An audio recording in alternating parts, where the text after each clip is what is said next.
Hey kids, it's Tom here for King's Kids Online, and I am so glad that once again you decided to tune in.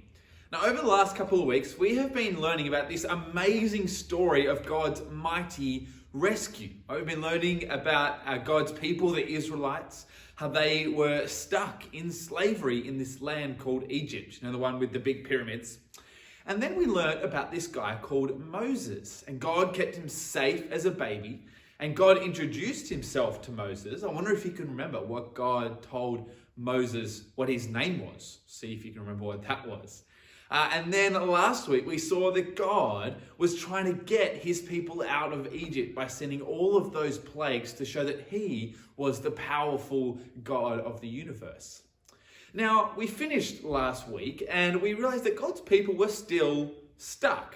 They still needed rescuing. And this idea of rescuing actually got me thinking. It got me thinking about my favorite TV show. It's called Bondi Rescue. I wonder if you have ever seen it. It's on TV a lot at the moment, and I love it because it's all about these amazing lifeguards, right? They're big and strong and they're fast swimmers. And what they do is they go and save these people who find themselves in a bit of trouble. They might be in a rip where they didn't realize there was a rip, and they're getting pulled out to sea and they're helpless and they're going underwater and they can't breathe. And these lifeguards come to the rescue.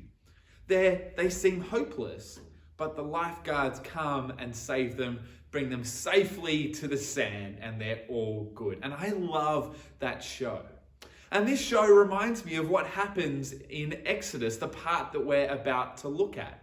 And before I go any further, I want to give you a chance to go and read the Bible. I want you to go and read Exodus 12, verses 1 to 36. Pause the video right here and go and have a read. Well, thanks for coming back. We are going to think a little bit about what you guys just read. So last week, God sent all of these plagues to tell Pharaoh to let his people go, and Pharaoh kept saying no. Well, God had a plan. And what he was going to do is he was going to kill all of the firstborn sons in the land of Egypt. And he was going to do this because he knew that this was the way that he was going to get his people out of Egypt. Now, he wasn't planning to kill all of the firstborn sons of his people. He actually gave his people a way out. They had to paint their door frames with the blood of an innocent lamb. And when that night came, God saw the blood on their doorposts and he passed over them. That's why this festival that they celebrated for so long is called the Passover, because God passed over their houses. See, they trusted that God had given them a way to be saved. But because all of the Egyptian sons had died, Pharaoh had had enough. He finally decided to listen to God, and he said to Moses and the Israelites, "You can go." And so they did. They packed up all of their stuff, they took all their belongings, and they left the land of Egypt. God had rescued his people, which is so incredible, so amazing to see that God had rescued his people. Now, you know that the way in which we trust God is actually very similar to the way the Israelites had to put their trust in God then as well. See, when Jesus died, he died very similarly to how the innocent lambs died. Jesus was innocent, and his blood protects us.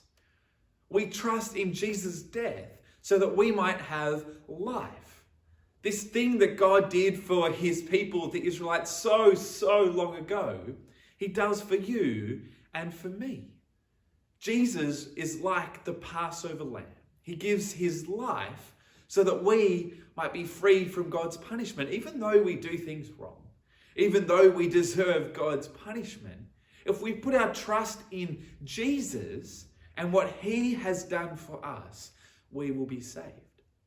However, if we try and save ourselves, try and please God with our own strength, try and be good enough for God, it won't work.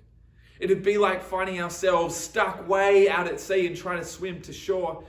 I don't think we could do it. We need a rescuer, and God has provided it in Jesus. Now let me show you what I mean by trusting in our own strength. What I have here is a cardboard box, and this represents my own strength.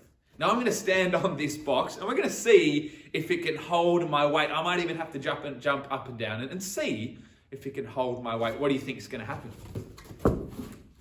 Here we go. Oh dear, the box crumbled. It couldn't support me. I could not, my own strength was not good enough to save me. Here it is, you can have a look. Crumpled. Now over here, I actually have a nice sturdy stool, and I'm gonna stand on this, maybe even jump on it, and we're gonna see if this holds me. This is gonna represent God's strength and God's salvation. There it is. It's holding me pretty good. It's pretty strong. See, God's salvation, God's strength is what we need to be saved. How good is that? Now, I thought we might finish up our time together praying, and I'm going to use the attentive card that you might have at home with you. So why don't you grab that and we can pray together. Dear listening Father in heaven, I am so thankful that you see me and all your children. I am so thankful that you are always listening to me when I talk to you in prayer. You are never asleep.